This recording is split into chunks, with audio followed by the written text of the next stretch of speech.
This accessibility is due to how much the culture of sex toys has grown throughout time. According to a 2013 article written by Foz and Swank, sex toys used to be solely seen as medical devices. It wouldn't be until the second wave of feminism that sex toys would be transformed into devices of sexual empowerment, with women using them for exploration. Today, sex toys are accredited with bringing intimacy to relationships. They're assumed to introduce more intimate conversations and new levels of trust between partners. While I have addressed the objective benefits of sex toys, there are other factors to be examined. While to many they are still seen as subjects of education and exploration, sex toys continue to be highly stigmatized. Many continue to view them as taboo subjects not to be spoken about, since they elicit feelings of shame, embarrassment, and at times even doubt. A lot of these attitudes are formed through different factors that create one's identity, such as gender, sexual orientation, age, race and culture, and religion. Which brings us to our next subject, sex toys and demographics. When examining gender, studies have shown that women and queer folk are more welcome to the conversation about sex toys. Men are often shunned from the sex toy market, with women being more frequently designed for. Moreover, women and queer folk have reported more positive attitudes due to the empowerment found within this culture. Sexual orientation has also seen to be markedly different when considering vibrator use. For instance, when compared to single heterosexual males within a relationship reported higher vibrator use. Trans and non-binary individuals have also reported finding a sense of gender affirmation by using sex toys. When it comes to age, few findings can be found. However, it has been noted that age is not to be seen as a big predictor of attitudes towards sex toys. Yet, it is often assumed that younger generations are more open and welcoming about sex exploration and expression. Amongst race and culture demographic, a gap in research largely exists. One may assume that this might be because of how deeply sex toys are viewed as a taboo subject amongst some cultures.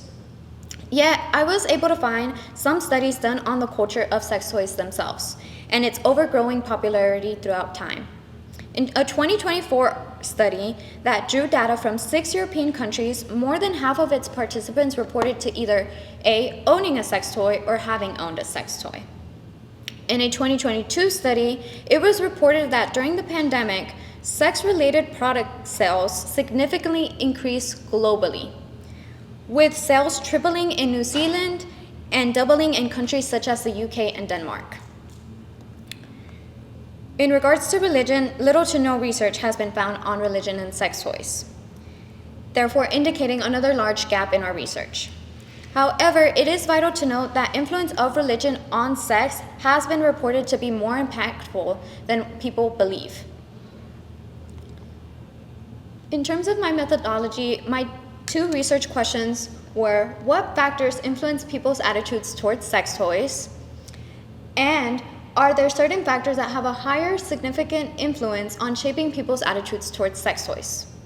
Dr. Goldie and I conducted our research through a 15-minute anonymous Qualtrics survey, with our recruitment happening on campus and on social media. Within our survey, the components consisted of an attitudes towards sex toy scale, a sex toy use behavior questionnaire, and a demographics questionnaire. Since currently an attitudes towards sex toy scale does not exist, we created our own, including 2 subscales. Our first subscale being positive enhancement, including statements such as, "I feel empowered when I use sex toys," and "sex toys can be a useful way to explore sexual fantasies and likes." Our other subscale was stigma, including statements such as, "I worry that my partner or potential partners would feel insecure if I used the sex toy," and "I would be ashamed of using a sex toy."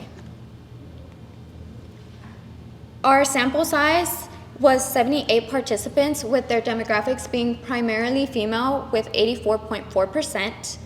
For sexual orientation, our participants were mostly LGBTQIA+ with 52%, mostly found between the ages of 18 through 25 with 75.6%.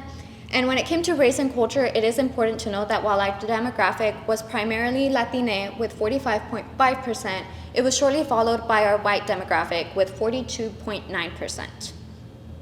Something similar happened with our religion importance demographic, with our largest demographic being not religious with 30.8%, soon followed with those who find religion somewhat important at 26.9%, followed by 24.4% of individuals that find religion a little important.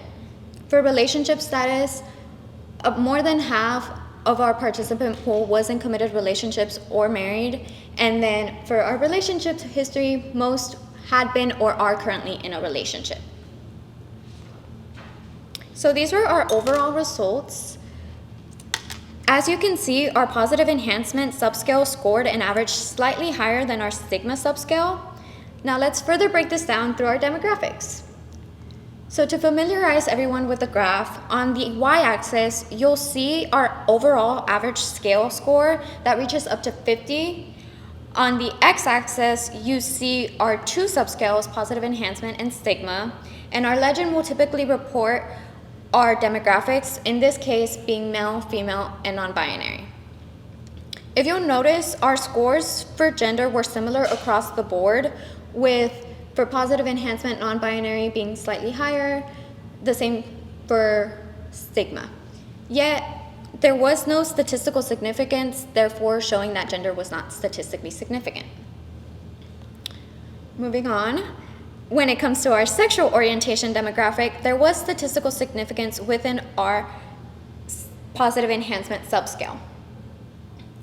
Essentially saying that our LGBTQA+ demographic had higher positive attitudes when compared to our straight demographic. Our stigma subscale for sexual orientation was not statistically significant. For age, positive enhancement was not statistically significant, however, stigma was. Our stigma subscale was statistically significant, indicating that individuals between the ages of 18 through 25 have more negative attitudes towards sex toys than our 26+ demographic. Race was found not statistically significant. Relationship status was also found not statistically significant.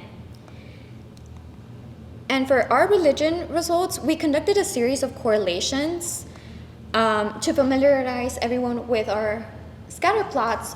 Number 1 means not religious, 5 means very religious. Therefore, for religious importance, it was statistically significant for both positive enhancement and stigma, indicating that the higher the religious importance, the more positive enhancement decreased and the more stigma increased. For religious services, this means how often someone attended religious services. 1 was less than once a year or not at all. 5 was more than once a week. This was only statistically significant with positive enhancements, therefore indicating that the more religious attendance, the lower positive enhancement.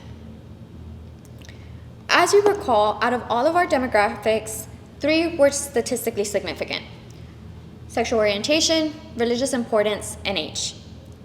Therefore, we conducted a regression for each subscale to determine which variable was the strongest statistically significant with each subscale. For positive enhancement, our strongest statistically significant was religious importance. Once again, higher religious importance indicated lower positive enhancement and higher stigma. Therefore, this indicates that religious importance is tied to negative attitudes. With our stigma regression, the strongest statistically significant variable was age. Ages 18 through 25 scored higher in stigma than ages 26+, therefore indicating that younger generations are showing more stigma. So far, our results have focused a lot on attitudes, but what about our behavior scale? Our behavior questionnaire showed that similar frequencies can be found amongst people who purchase a sex toy alone and use it alone. However, it is important to note that when comparing usage of a sex toy with a casual partner and a long-term partner, it was found that people more frequently use sex toys with a long-term partner. Now, what do these results exactly mean? Well, let's start with our age trend. As you'll recall, our age trend indicated that people between ages 18 through 25 had more stigma. This may be largely due to this conservative trend now appearing amongst younger generations due to a lack of sex education. In a 2024 article, the World Health Organization recently reported that there has been a large decrease of contraception use, specifically condoms, amongst younger generations. This article calls for the need for more comprehensive sex education. In regards to our religious trend, religious importance was seen to correlate with a lower positive enhancement and a higher stigma. A 2016 study showed that religious influence was associated with higher physical and emotional satisfaction with sex, essentially saying that those that found religion important had very strong values on what sex should mean and had a strong emotional connection to it. Therefore, this may indicate that since sex amongst these individuals is thought to be primarily an emotional connection, they have these negative attitudes due to viewing sex toys as something that's cold, breaks the connection, and may be at times unfeeling. Now, to remind everyone, sexual orientation was also statistically significant. This, especially with positive enhancement, this can point out to how a lot of LGBTQIA+ community members report that they seek sex toys because of their gender-affirming enhancements, therefore seeing them in a more positive light because it makes them grow into who they are. For our limitations, it is important to note that our study was mostly revolving around white and Latina women between the ages of 18 through 25. Therefore, if this research were to be conducted in the future, it will be a great opportunity to open up our participant pool and recruit more participants to see a more diverse outlook on it. Furthermore, I would also suggest splitting our age category of 18 through 25 into different sections. The mental capacity of an 18-year-old is vastly different from the mental capacity of a 25-year-old. Therefore, if we were to break these into different categories, we might be shown something that isn't clear to us currently because they're all grouped together.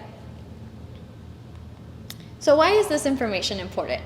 Well, first of all, it increases research. As seen in our sex toys and demographics slide, there is a gap in research when it comes to culture, background, and sex toys. Therefore, this research will add to the conversation and help us advance our knowledge on both sex toy culture and sex toy behavior. It's also helpful to partnerships. Research can be helpful towards couples who may have different views on sex toys. It will allow them to understand one another and perhaps increase their intimacy, making these intimate conversations easier. It will also be beneficial for sex therapists. Sex therapists will be able to further understand diverse populations, and it will allow them to develop more effective future methods of acculturation and assimilation to assist clients that express desire to use a sex toy or introduce a sex toy into their relationship. That is all. I would like to now open it up for questions.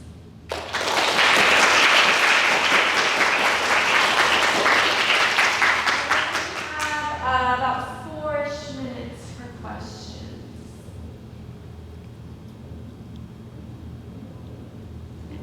Yeah. Were there any results that you found surprising based on the literature that you've read?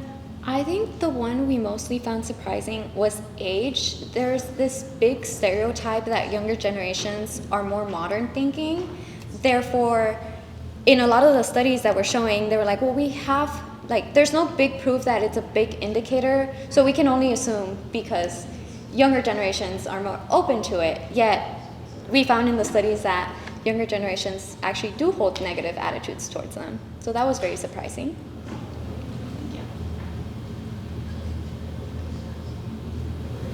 Yes?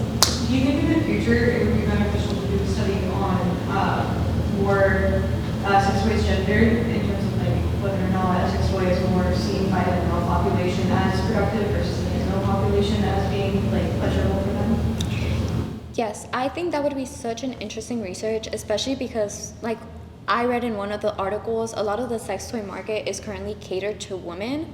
So it would be interesting to see how that involves gender, especially because it is catered to women, but it's also pushed with the stereotype that men are often seen as being more shut off towards sex toys. So that would be something interesting to really look into.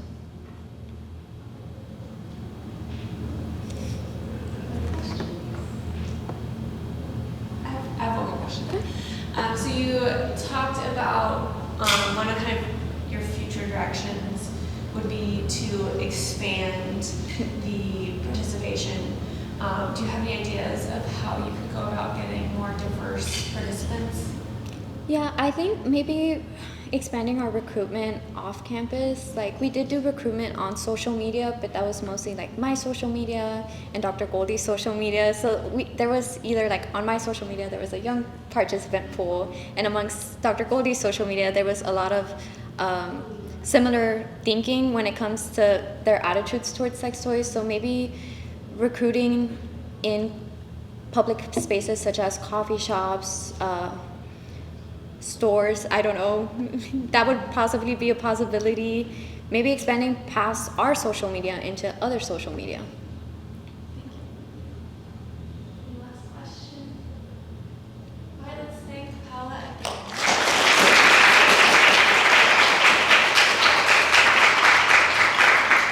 And now I'd like to invite Paola's mentor, Dr. Katie Goldie, up to present her with her stolen cord that she'll need to wear during graduation as an honor student, and I have to say a few words about this.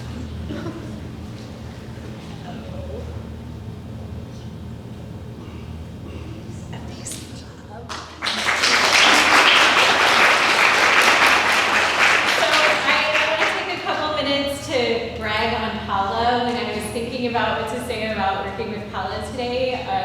One of the first things that came to my mind is that she is just such a pro.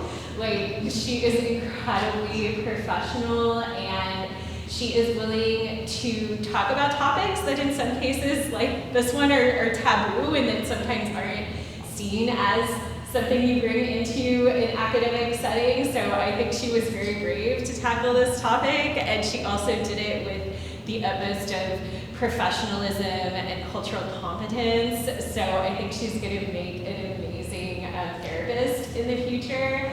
And then the second thing I thought of was just joy, that like Paola was a joy to have in my class, and she's also been a joy to work with, like in addition to the fact that she just like gets the job done. She's very easy to talk to, and again, I think she's going to be an incredible future sex therapist. So Paola told me yesterday that she got accepted, I can share this, right? That she got accepted to the Master's in Counseling program here at St. Ed's. So her goal is to become a marriage and family therapist, specializing in sex therapy, and I think she's going to be amazing at, at helping clients from all backgrounds come in and feel like they have a safe space to talk about these topics. So I could not be more proud, and amazing job.